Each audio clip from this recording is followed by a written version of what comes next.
ಏನ್ ಮಾಡ್ತಿದ್ಯಾ ನೀನು? ನಮ್ಮ ಟೊಮೆಟೊವನ್ನು ನೀನ್ ತಿಂತಿದ್ಯಾ? ನಿನ್ ಟೊಮೆಟೊನ? ಇದಂತೂ ಇಲ್ಲೇ ಬಿದ್ದಿತ್ತಲ್ವಾ? ಅಯ್ಯೋ ಮಿಡತೆ ಅಣ್ಣ, ಈ ಟೊಮೆಟೊ ತಂದು ಇಲ್ಲಿಟ್ಟಿದ್ದು ನಾವು. ನನಗೆ ತುಂಬಾ ಕಾಲ್ ನೋವಾಯ್ತು. ನನ್ ಕೈಯಲ್ಲಿ ಇಲ್ಲಿಂದ ಎತ್ತೋಳಕ್ಕಾಗಿಲ್ಲ.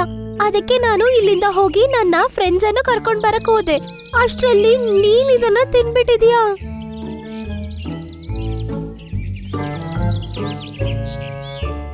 ಅರೆ ಛೇ, ನನ್ನಿನ್ ತಪ್ಪಾಯ್ತು.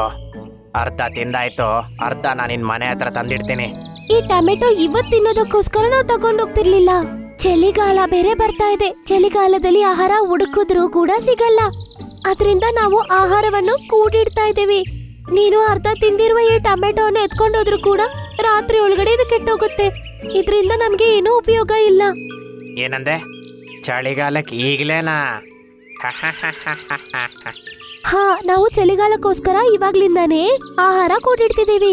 ಯಾಕಂದ್ರೆ ಚಳಿಗಾಲದಲ್ಲಿ ಹೋದ ವರ್ಷ ತುಂಬಾ ಜಂತುಗಳು ತೀರ್ ಹೋಗ್ಬಿಡ್ತು. ಸರಿ, ಹಾಗಾದ್ರೆ ನೀನ್ ಈ ಟೊಮ್ಯಾಟೋದ ಪ್ಲಾಂಟೇಶನ್ ಹತ್ರ ಕರ್ಕೊಂಡೋಗು. ಒಂದ್ರ ಬದ್ಲಿಗೆ 2 ತೆಗ್ದು ಕೊಡ್ತೀನಿ ನಾನು. ಅದನ್ ಕೇಳಿಸ್ಕೊಂಡು ಇರುವೆಗಳು ಸಂತೋಷ ಪಡ್ತವೆ.